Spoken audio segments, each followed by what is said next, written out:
지난번에 저희 했던 그 모형 물주분 했었죠. 그죠? 기억나시나요? 이제 천천히 가지만 그래도 이야기를 해보면 지난 시간에 그래서 우리가 짓는 여러 가지 도시나 여러 가지 그 수행의 공덕들이 굉장히 많은 복덕을 가지고 온다 그랬는데 그 고시를 할 때 어떤 마음으로 해야 되느냐면은 머물미 없이 어딘가에 마음을 의지하지 않고 하다. 무주 머물지 않는다는 거예요. 그러니까 마음을 어딘가에 두고 기대하는 바나 또는 뭔가 누군가에게 이런 것이 어떻게 보여질지에 대한 어떤 생각을 하거나 하는 것들을 하지 말고 또 어떤 것에 고착된 생각도 하지 말고 머뭇없이 고시하라 이렇게 얘기했는데 바로 우리 마음을 어떻게 하면 바로 잡는가 우리가 어떻게 하면 성정화될 수 있고 수행을 하면서도 그 수행을 통해서 정말 변화를 확실하게 가질 수 있느냐라는 게 바로 여기에 있습니다. 마음을 머물지 않고 고시하는 것. 또 고시만이 아니라 지금 앞에서 배웠던 육바람일의 수행 전부가 마음을 머물지 않고 하는 거예요. 그래서 우리가 어떤 일을 할 때 목표의식을 가질 수도 있고 어떤 또 기대심을 가질 수도 있고 또는 어떤 그런 트라우마라든지 어떤 이 자신의 성격상 갖고 있는 어떤 장애 때문에 그런 식으로 우리가 마음을 내고 뭔가를 성취하려고 노력할 수도 있어요. 그죠? 그거는 처음 시작은 그렇게 할 수 있는데 다른 법으로 들어가서는 그 어느 것에도 마음을 머물지 않도록 마음이 다스려져야 되는 거예요. 그래서 아까 이제 저희가 기도를 하면서 관세음보살님 정근을 했는데 바로 그런 정근을 할 때도 사실은 이제 신도님들한테 이렇게 말해요. 기도를 할 때 뭔가 다급한 상황이면 기도가 더 잘 되지 않냐. 그래서 스님들보다 어떤 면에서는 다급한 어떤 상황에 있는 신도님 스스로가 기도하는 게 훨씬 잘 먹힌다. 그것도 맞는 말인데 또 다른 편에서는 그 마음이 급한 마음 때문에 이게 집중이 안 되는 거예요. 그래서 자꾸 이제 결과만 생각하고 이거 이제 잘 될까 안 될까 하는 의심을 먼저 일으키고 그런 생각이 들게 됩니다. 기도를 하면서 기도에 집중을 못하는 그래서 어떤 출발은 그렇게 이제 어떤 목표를 위해서 어떤 결과를 얻기 위해서 하더라도 그 기도에 들어간 순간에는 오로지 기도에만 마음이 있어야 돼요. 그럴 때 어떤 데도 머물지 않아요. 심지어는 내가 관세음보살님이 하는 그 상황에서조차도 마음이 완전히 뭐라고 하나 관세음보살님을 생각하고 머물고 있지만 거기에 머물지 않은 상태로 해야 됩니다. 네. 그렇게 기도를 하면 기도에 진짜 성취가 돼요. 역설이지만 그래서 그렇게 되듯이 또 보시를 할 때도 우리가 이거에서 어떤 좋은 결과가 올 것이다. 뭐 이런 생각하지 말고 그냥 하는 거예요. 참 중요한 게 그냥 하는 거예요. 그리고 그건 내가 해야 될 도리이기 때문에 하는 거고 또 함으로써 내가 기쁨을 얻기 때문에 하는 거예요. 그리고 그거 하는 게 그냥 자신의 성품이 돼야 돼요. 지금 보살이 된다는 거는 그 이타적인 삶을 사는 게 내 성품인 거예요. 그냥 내가 그냥 자동으로 이타적인 행동이 나오는 거예요. 마음이 이타적으로 그냥 자연이 되는 거고 그럼 행동이 저절로 일어나는 예를 들어서 깔끔한 걸 좋아하는 사람은 뭐가 떨어져 있으면 길을 가다가도 죽는단 말이에요. 그걸 누가 시켜서 합니까? 뭐 아니면 이거 하면 뭐 결과가 좋다고 누가 선행성 준다고 그런 거 없어도 내가 좋아하고 내가 그 깔끔함을 좋아하고 더럽게 된 거를 못 견디니까 하는 것처럼 우리가 수행하는 사람의 마음은 그 수행하는 것 자체가 즐거움이고 그 자체가 자신의 일이어야 되는 거예요. 근데 그렇게 마음다짐이 달라지는 거예요. 그죠? 그 전에 우리는 뭔가 결과를 얻고 뭔가 좋은 일이 생기기를 있어야만 그때 마음이 일어나는데 보살의 마음은 그렇게 해서 움직여지는 게 아니에요. 그냥 그 자체의 성품이 달라져서 마음에 언제나 그런 마음이 일어나는 거예요. 그게 수행을 할 때 우리의 바른 수행이라고 말하는 거고, 그렇게 머무는 것이, 머문 없이 마음을 내고 머문 없이 행하고 머문 없이 또 머물고, 그게 우리 불교에서 말하는 그 수행의 진수라고 할 수 있습니다. 그래서 형상이나 소리, 냄새, 맛 이런 감각적인 쾌락을 위해서도 보시를 하거나 다른 그 수행을 할 것이 아니고, 심지어는 어떤 수행의 결과로 내가 부처가 될 거라는 계산도 하지 말고 하라는 거예요. 그게 가장 훌륭한 태도인데, 이렇게 나 자신이 이미 부처의 마음으로, 보살의 마음으로 수행하게 되면 복덕은 한량이 없다. 다른 것. 우리가 옹졸한 마음으로, 작은 계산하는 마음으로 무언가를 행할 때는 그 계산한 마음만큼만 결과가 받을 수 있어요.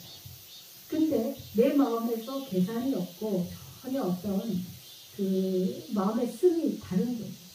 그렇게 마음 씀이 넓고 크면은 복덕도 넓고 크게 되는. 사람들에게 지난 시간에도 말씀드렸듯이 이렇게 훌륭한 거지만 복덕을 이야기하지 않으면 다시 또 마음을 안 내니까, 그래서 부처님이 다시 할 수 없이 복덕이 얼마나 훌륭한가를 말씀하시면서 동적 허공을 봐라. 동적 허공이 동적이라는 단위가 있고 어떤 특정한 상황으로 있지만 그 허공이 무한히 크잖아요. 그 양을 잴 수가 있느냐? 못 재는 거죠. 네. 그렇듯이 복덕의 방향이, 우리가 뭔가 보시를 하고 지게를 하고 인욕을 하면 그것이 어떤 방향을 향해 가는 거예요. 보살의 길을 향해 방향을 가지만 그 방향이 정해졌다고 해서 유한한 게 아니에요. 그죠? 우리는 어떤 방향이 정해지면 우리는 유한하지. 그죠? 이 집에서 동쪽으로 가면은 거기는 한정된 공간이지. 그렇지만 그게 아니라 허공을 향해서 우리가 나아가는, 허공과 같은 마음을 내고 허공을 향해서 나아가면, 그러면 그 허공의 양을 잴 수 없는 것처럼 복덕이 없이도 무한하다. 네, 그렇게 마음을 머물지 않고, 그때 그런 말을 이제 상이라는 말로 했어요. 그래서 여러 가지 어떤 우리가 이제 계산할 수 있고 볼 수 있고 헤아릴 수 있고 그렇게 보여지는 어떤 것을 상이라고 말했습니다. 심리적인 결과도 마찬가지고, 그런 것들에 머물지 않고 수행을 하면 보시를 하고 지게를 하고 인욕하고 정진하고 또 선정에 들어가고 또 지혜를 닦으면은, 그러면 그 복덕이 무한하다. 동쪽 허공을 헤아릴 수 없는 것처럼, 서쪽 허공을 헤아릴 수 없는 것처럼 그렇다는.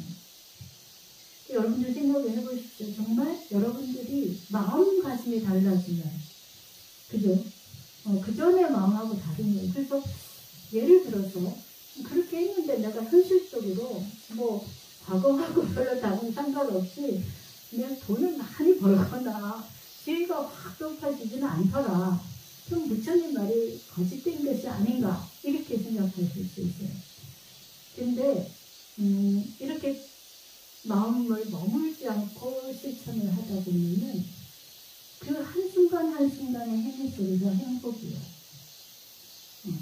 그래서 그냥 지나가면서 만나는 사람에게서도 기쁨을 얻을 수가 있고, 지금 산이나 들에서 우리가 한순간 한순간에 맑은 공기를 마시고 밝은 햇살을 쬐고 하는 이 자체가 행복이 되는 거예요. 그거는 어떻게 돈으로 환산하겠어요? 건강한 이 몸을 가진 것도 얼마나 대단한 일이죠. 돈이 있어도 할 수 없는 것들을 할 수 있게 되는, 우리 마음이 열리면. 근데 아무리 많은 그런 현실적인 부와 여러 가지 능력을 가지고 있어도 마음이 좁게 닫혀 있으면은 그런 게 아무 소용이 없어요. 맨날 불만에 쌓여있고. 그래서 우리 수행을 어떻게 해야 하냐면, 이렇게 윗바람의 수행을 하되 전혀 거기에 어떤 머물지 않고 하는 수행, 큰 보살의 마음을 내고 하는 수행을 해야 됩니다. 그래서 여러분들이 처음에 공부를 이렇게 수행을 하다 보면 옛날 마음이 그대로 있어가지고 계속 그런 계산하는 마음이 생겨요. 그죠? 그럴 때마다 이 이 금강경 이야기를 떠올리고 그런 마음을 자꾸 내려놔야 돼요. 그리고 믿어야 돼요. 이런 거는. 그래서 정말 믿습니다. 돼야 돼요. 처음 이게 이렇게 해서 되겠나? 불안하잖아요. 그죠? 모든 사람이 불안해요. 그런데 딱 내려놓고 나면 참 생각지 않은 일들이 일어나요. 현실적으로 내가 어려운 상황에서도 정말 이상하게 일이 술술술 풀리기도 하고 뭔가 남들하고 전혀 다른 결과를 얻었어요. 그리고 어떻게 보면 현실적 계산에서는 이게 굉장히 손해를 보는 행위인데 근데 이게 뭐 전화위복이 되어서 나에게 굉장히 큰 이익이기도 하고 정말 뜻과 같이 모든 일이 이루어진다는 게 이루어집니다.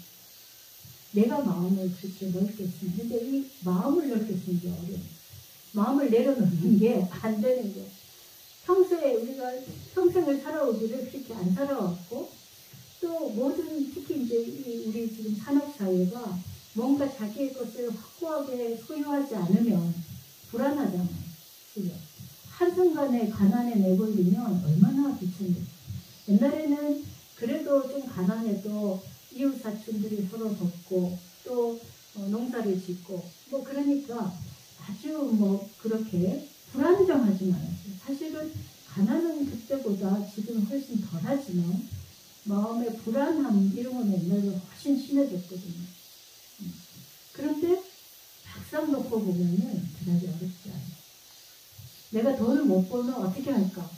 요즘 나라에서 연금도 잘 주고 실업보장도 잘 해주고 또 먹고 살아요.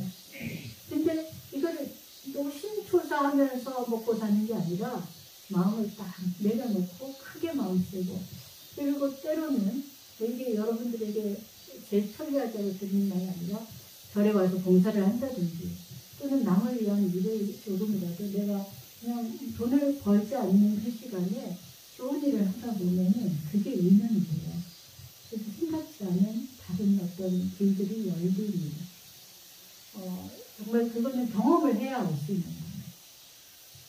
그러니까 내려놓지 않은 상태로 아무리 머릿속에서 계산하고 해도 결론이 없어요. 거기서 쳇바퀴 계속 되는 거예요. 근데 모험을 하는 거지, 이럴 때는. 그 모험을 하려면 이제 잘 안 되니까 믿고 맡기는 거예요. 부처님 말씀은 믿고 한번 해보자. 그렇게 해서 한번 해보시면 정말 다른 것을 여러분들이 느낄 수 있어요. 근데 이제 그 시간들을 우리가 어려운 시간들을 잘 입력해야 돼요.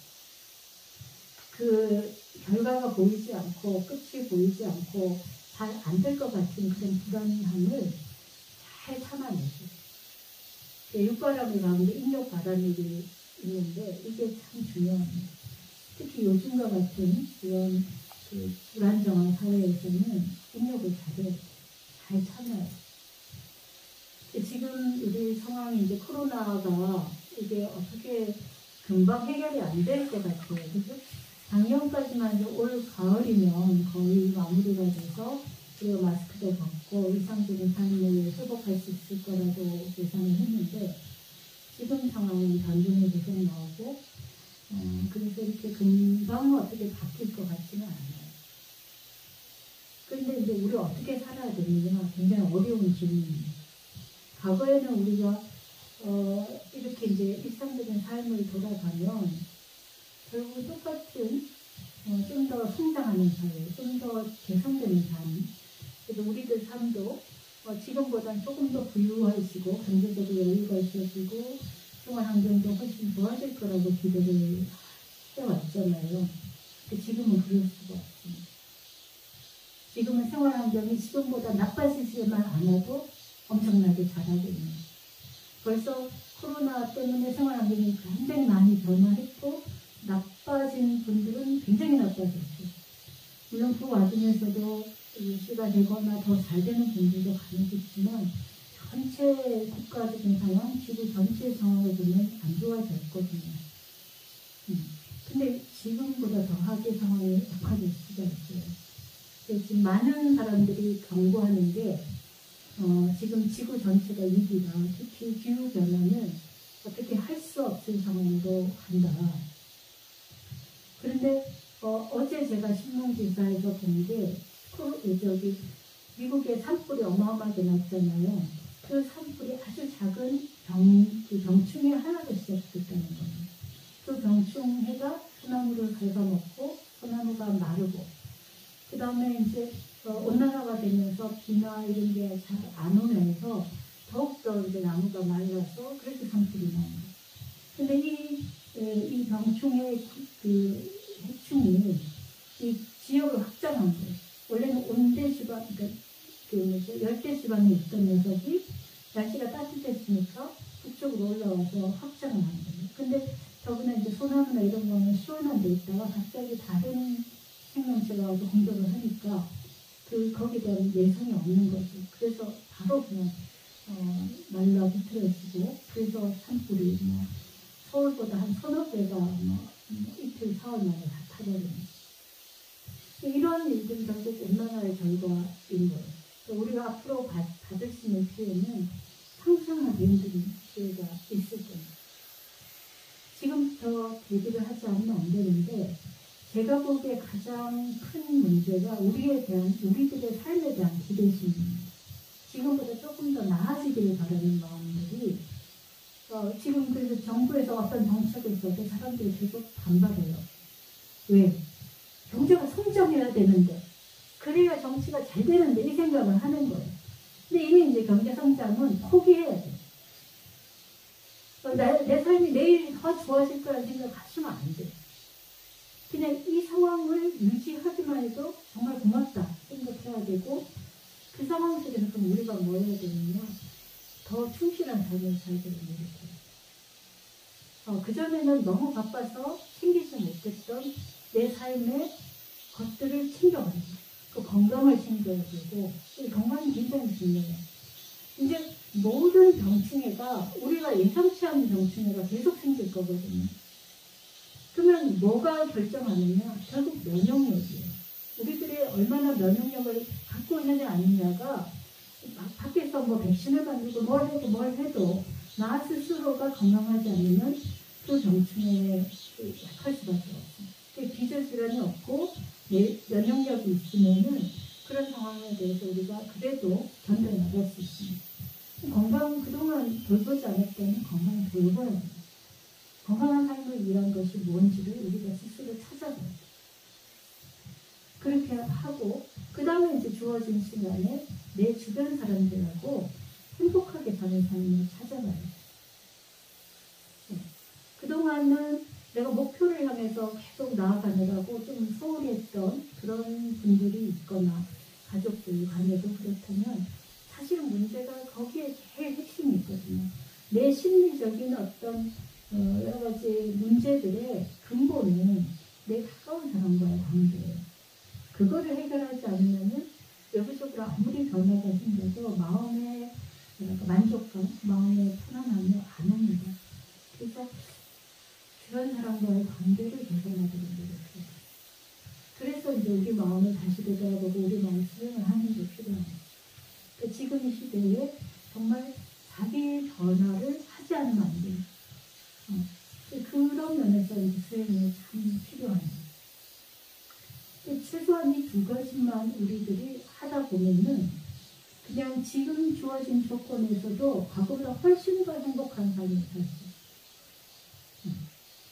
그래서 자꾸 우리의 생각이 고정관념이 있어요. 산업사 이후로 이게 확장하는 거, 점점 경제도 커지고 뭔가 생활도 커지고, 예전에 외국 여행을 1년에 한두 번 나가는 게 그냥 당연지사로, 지금 시골에 계신 분들도 그 정도로 살았는데 지금 그런 일들이 다 차단돼 있거든요. 근데 내가 외국 여행을 가서 얻을 수 있는 그 기쁨보다 더 큰 기쁨을 내가 화분에 꽃 하나 심으면서 느낄 수 있는 거예요. 화초 하나 가꾸고, 꽃나무 하나 가꾸고, 그죠? 또 조금 여름이 되면 텃밭을 가꾸고, 이것으로도 그 못지않은 행복을 얻을 수가 있어요. 그러니까 우리가 성장하겠다는 생각을 바꿔야 돼요. 그렇게 변화하는 노력을 하게 되면은 세상의 그런 문제들에 대해서도 좀 더 담담하게 바라볼 수가 있고, 또 우리들 삶이 이렇게 변하게 되면 현재 이렇게 진행되고 있는 기후 변화도 어느 정도는 막을 수 있어요. 자료를 보면 기후 변화에 대한 어떤 경고가 언제부터 나오냐면 60년대부터 나왔어요. 지금부터 60년 전부터 이미 기후변화가 위험하다. 앞으로 한 4, 50년 내에 위기가 온다라고 했는데, 근데 우리들은 그 말을, 과학자들의 말, 전혀 귀담아 듣지 않고 대책을 만들지 않았어요. 그러다가 이제 그 증상들이 우리 코앞에 닥치고 우리들이 직접 체험하게 되니까, 아, 이게 문제구나 한 거예요. 우리들이 그 말을 그때부터 듣고 그때부터 변화를 했다면 지금은 참 편안하게 살았을 겁니다. 지금 코로나도 없었을 거예요. 우리 그런 말에 대해서 깜깜이 무시하고, 아, 우리가 좋아하는 거, 우리가 듣고 싶은 말만 치사한 겁니다. 그래서 과학자들이 우리 삶을 발전시키고 우리가 더 부자가 되게 해준다는 말만 들었지, 지금 그런 상황들이 나을 수 있는 그런 부작용에 대한 이야기는 안 들은 그 결과를 우리들이 갖고 더욱더 비참한 문제는 우리들의 자손들이 받는다는 거예요. 그래서 그런 우리들의 인식을 바꾸지 않으면 아무리 정책을 시행해도 안 됩니다. 제가 어제도 우리 지금 분리수거 하는 거를 거의 1시간 가량을 혼자서 했어요. 분리수거 통을 다 만들어 놓고 해도 오고 바쁘면 막 아무렇게나 던져버려요. 그러면은 그걸 다 일일이 다 이제 비닐은 비닐대로 분리하고 또 통은 통대로 씻고 이런 일들이 굉장히 시간이 걸립니다. 근데 이제 다 못하니까 어떤 부분은 그냥 일반 쓰레기로 버렸는데, 만약에 모든 사람들이 그렇게 해서 분리수거를 정확하게 해주고 그게 재활용만 되어도 지금 버려지는 쓰레기의 많은 부분이 다시 활용해집니다. 근데 이런 노력이 그냥 생활이 돼야 됩니다. 그런 것들조차도 너무나 간단한 일이지만 잘 이루어지지 않아요. 그 시간들이 결국은 나중에 나에게 다시 지불해야 될 시간으로 돌아온다는 거예요. 지금 금강경 수행에 대한 이야기를 하다가 현실에 대한 이야기로 갔는데, 마음을 머물지 않고 수행을 하는 거, 그게 이 현재 문제를 해결하는 데도 굉장히 중요하다는 거예요. 우리 마음이 항상 무언가에 머물고 기대하고 더 잘 되길 바라는 마음을 갖고 있는데, 그 마음을 내려놓으면 우리들의 상황들을 우리가 일단 수용할 수가 있고, 그 다음에 우리들의 상황들을 바꿀 수가 있는 거예요. 그래서 지구 환경의 이 문제도 우리들의 생각을 바꾸지 않으면 노래도 안 나와요. 저는 쓰레기 치우는 거 귀찮고 더럽고 그렇거든요. 누가 하려고 하겠어요. 근데 이게 내 삶이고 우리들 모두의 삶이다 생각하면 하는 거예요. 그리고 이 하는 것에서 더럽다 생각도 없어집니다. 그런 그 하나하나의 태도들이 조금씩 바뀌어집니다. 생각을 바꿔지는 것이 누가 하라고 해서 되는 일이 아니에요. 그러니까 앞으로는 여러 가지 정책으로, 여기 이제 여러 강공서에 계신 분도 오셨지만, 정책으로 그런 일을 하게도 될 겁니다만은, 사실은 정책보다 자발적으로 하는 게 더 필요해요. 여러분 스스로가 문제를 해결해 가려고 하고, 특히 여러 가지 친환경적인 노력이 필요한데, 자연의 텃밭을 가꿀 때도 농약을 사용하지 않고 등등 그런 방법이 필요하고, 그다음에 이제 집안의 난방이나 냉난방법도 우리 편리를 누리지만 최대한 그 재생에너지를 사용하는 것들이지, 이런 거는 아무리 적극화해서 시행하고 강제를 해도 우리들 스스로가 필요를 느끼고 같이 하지 않으면 안 됩니다. 그래서 그런 마음의 전환이 바로 수행이다. 그 말씀을 오늘 드리는 겁니다. 그리고 그 다음에는 이제 오늘 하는 내용에서는 열애를 바로 보라라는 겁니다. 열이 신정본이라고 하는 내용입니다. 그죠? 오늘 들어갈 내용은 이 부분인데 여러분들이 한번 읽어보실까요? 예, 같이 펴서 여기 열이 실정분을 펴시고 같이 한번 읽어보겠습니다. 수보리 어이운나 나의 신상 전열에도 세야세조 그와의 신상 전열에도 사양이고 열의 소설 신상 즉기 신상 불보 수보리 범소유상 비시허마 약전 제상기상 즉전열에. 예. 그래서 요 이제 한문이어서 번역을 하면은 수벌이야 내 생각이 어떠하냐 신상 몸의 형태로 열애를 볼 수 있겠는가. 두자는 이제 중국어로는 이게 이제 의문을 만드는 겁니다. 슈구슈 하면은 그렇습니까 안 그렇습니까 이런 분들 이제 그래서 의문입니다. 아닙니다 그분이시여. 네. 신상으로 몸의 형태로는 열애를 볼 수 없습니다. 왜 그런가? 열애가 말씀하신 몸의 형상이라는 것은 몸의 형상이 아니기 때문입니다.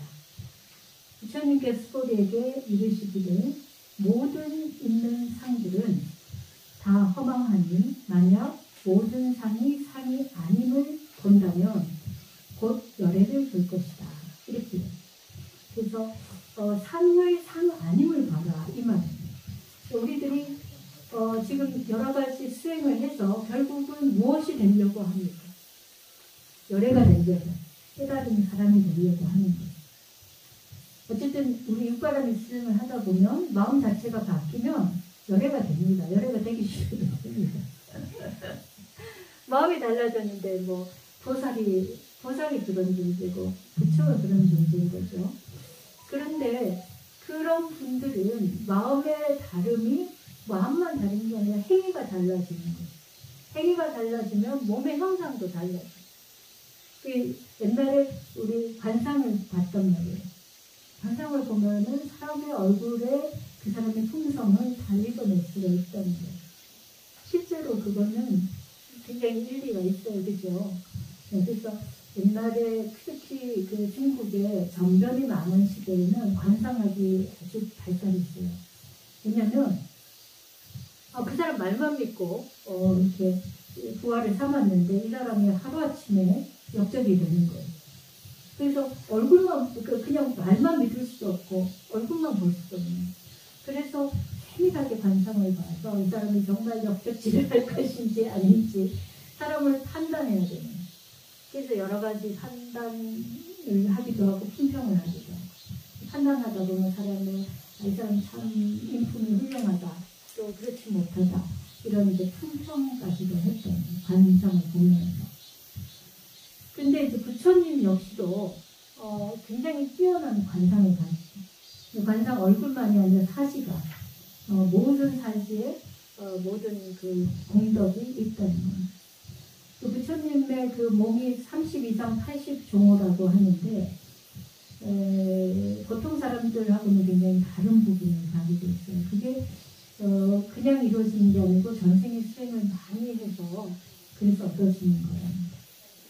그래서 이렇게 이제 우리가 부처님을 다른 존재하고 분별해서 판단할 때 30 이상 80종호를 가진 분이다 이렇게 이야기할 수 있거든요. 또 우리도 알 수 있잖아요. 어떤 사람이 행동이 굉장히 고상하고 말씨도 품이 있고 또 뭐 그러다 보면 이제 생김새도 못생겨도 굉장히 사람이 멋있게 보여요. 그죠?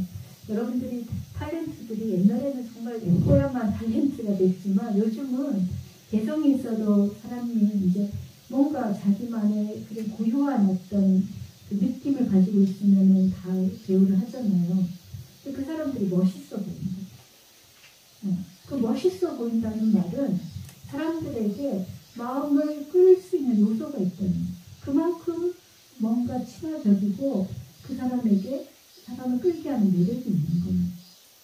그 말은 결국은 그 사람에게 그만한 자질이 있다는 이야기예요. 그래서 정말 얼굴에 잘생기고 못생김을 떠나서도 사람을 끌어들이는 매력을 가진 거는 자기 내적인 어떤 것을 갖고 있는 거예요. 그래서 부처님 역시도 그런 내적인 어떤 그 품성이 외부에도 드러내서 부처님 실제로 굉장히 잘생겼다고 합니다. 부처님하고 가장 닮은 사람이 아난존자인데 부처님에 대한 이야기는 별로 이렇게 막 잘생긴 이야기 많이 안 나오는데 아난존자는 잘생겨서 막 많은 사람들이 흠모할 때 이런 이야기가 있거든요.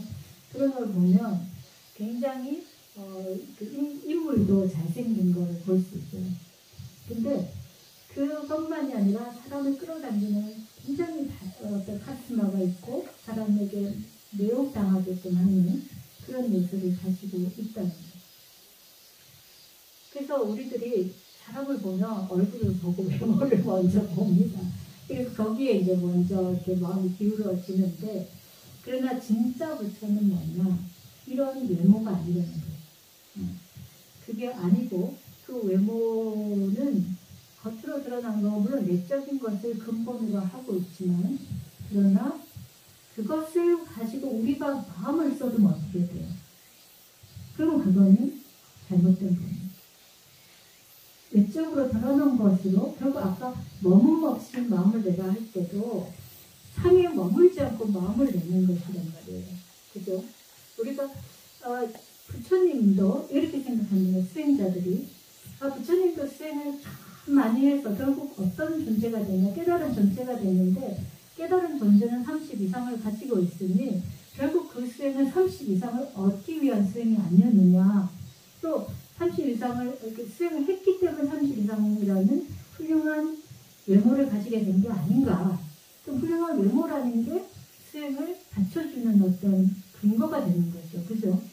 네. 그러면 우리도 내가 수행할 때 정말 훌륭한 결과를 생각하면서 할 수가 있고 그거를 바라는 마음이 뭐가 잘못되느냐 이렇게 물을 수가 있잖아요. 그죠? 지금 앞에 이야기에 대해서 살짝 반론인 거예요. 아무데도 머물지 않고 수행하라 했는데 부처님은 그 수행을 해서 결과로 굉장히 뛰어난 외모를 가지지 않았느냐라고 수고리가 마음속에서 의심이 일어나는 거예요. 그래서 부처님이 딱 그 마음을 바로 알고 수고리는 아무 말도 안 했는데 마음속에 일어나는 의심을 이미 알고 거기를 짚어가지고 이야기를 해준 겁니다. 그래서 그래 너 생각에 부처님을 수행한 게 30 이상을 얻기 위한 수행이고 수행에서 그걸 얻었으니까 그러면 그렇게 마음을 내는 게 뭐가 문제입니까? 라고 너 생각하고 있지? 그렇게 이제 해서 지금 그러면 30 이상이 진짜 열애냐? 라고 질문합니다. 네가 30 이상을 가진 것이 부처고 그걸 위해 수행하는 것이 뭐 나쁘냐라고 반론을 한다면 30 이상 가진 게 바로 열애냐라고 묻는 그건 아니에요. 우리 마음의 근본이 그거가 아닌 거예요. 아까 말씀드린 거예요. 머물미 없는 마음이 마음의 근본인 거예요.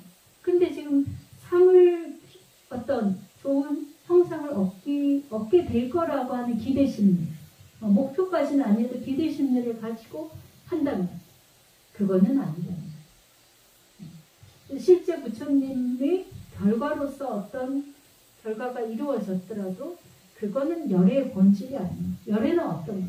열애는 그 머물이 없는 그 마음이 열애인 거예요.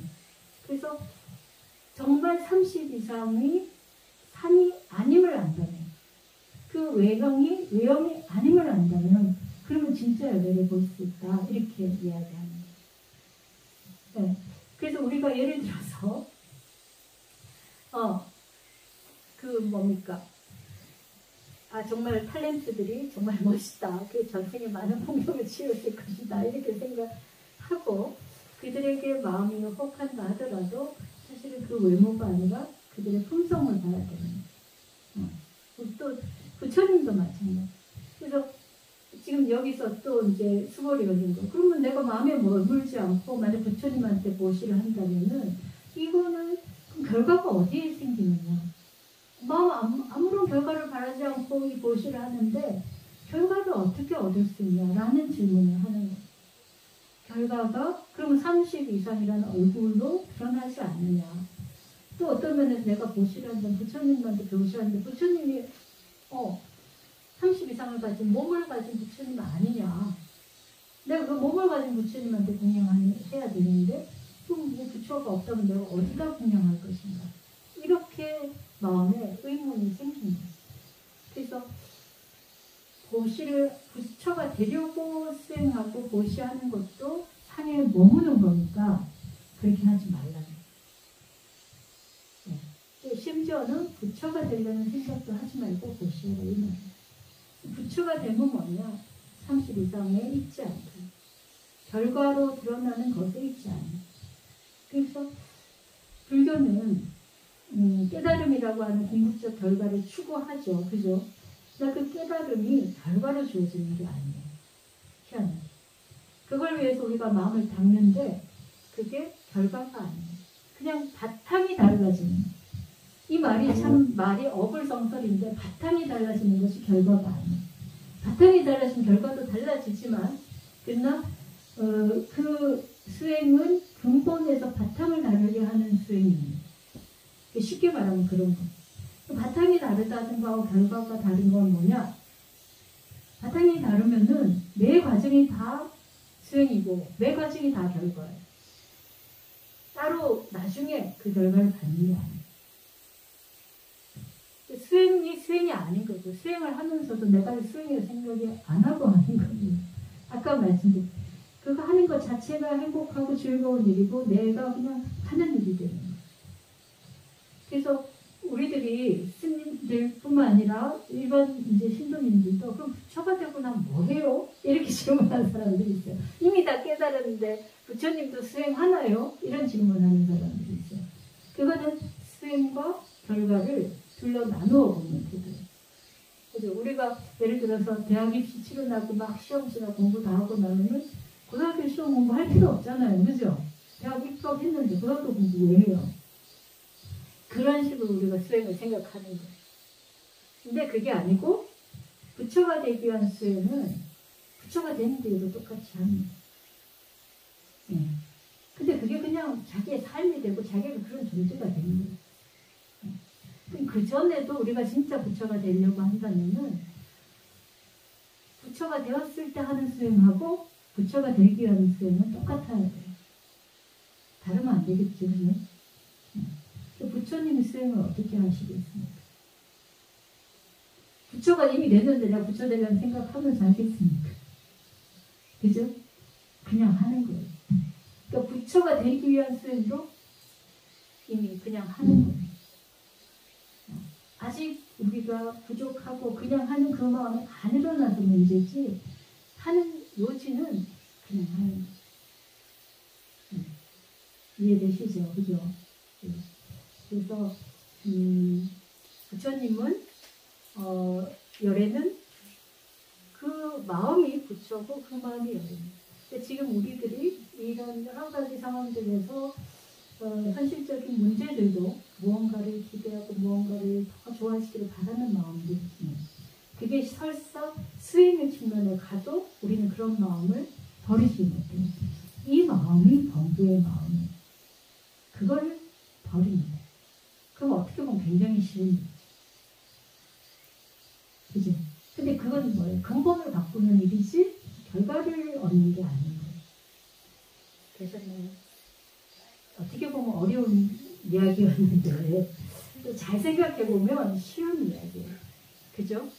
그래서 여러분들이 그냥 꾸준히 그 일을 하고 내가 정말 이걸 하면서 기쁜 마음과 즐거운 마음으로 하면 됩니다. 처음부터 그게 안 일어날 때는 그냥 믿고 보는 거예요. 이 말을 믿고 해보는 거예요. 그리고 하다 보면 이게 내 품성이 되죠. 어렸을 때 어린아이들이 108배를 계속 시키면은 근데 나중에는 아침에 일어나면 108배를 하는 거예요. 처음엔 되게 싫어하고 하기 싫죠. 저희 친구 딸이 이제 그렇게 하고 있는데 걔는 이제 그냥 하는 거예요. 아침에 일과로. 그러니까 하루 중에 한 번은 하는 거예요. 그게 좋다 싫다가 없어요. 그냥 하는 거예요. 처음부터 그러지는 않았어요. 엄마하고 약속을 하고 보상을 주고 뭐 이래야 되지만 시간이 흐르고 계속해서 이게 완전히 체질이 되고 성품이 되면 그냥 하는 게 돼요. 수행도 마찬가지죠. 그래서 과정에서 우리들이 여러 그 좀 부족함을 채워갈 필요는 있지만 그 기본은 하나인 거예요. 그래서 오늘 이야기는 사실 앞에서 지금 열의 그 무주군, 그 마음을 머물지 않고 하는 이 무주군에서 사실은 다 말을 다 했어요. 부처님 하고자 하는 이야기 다 했습니다. 그런데 수고리가 이게 미덥지 않은 거예요. 그래서 이렇게 저렇게 자꾸 생각이 일어나니까 거기 수고리가 질문한 하나도 없는데 부처님이 딱딱 집어서 먼저 탁탁탁 집어서 이야기를 해주는 거예요. 일어날 수 있는 그 마음을 먼저 해야 돼요. 그래서 지금 5번째부터는 계속 수고리가 마음속에서 일으키는 의심에 대해서 해결해 주는 과정이라고 할 수 있어요. 가장 명심할 게 우리가 육바람을 수행을 하더라도 그것에 대해서 마음을 머물지 않고 그저 하는 것이다. 그냥 하는 것이다 하는 마음으로 하시면 그러면 된다. 이건 결과를 바라지 않는 마음, 그저 해야 되기 때문에 하고 당연히 해야 되기 때문에 하고 그게 수행자의 마음이에요. 오늘 여기까지 하겠습니다.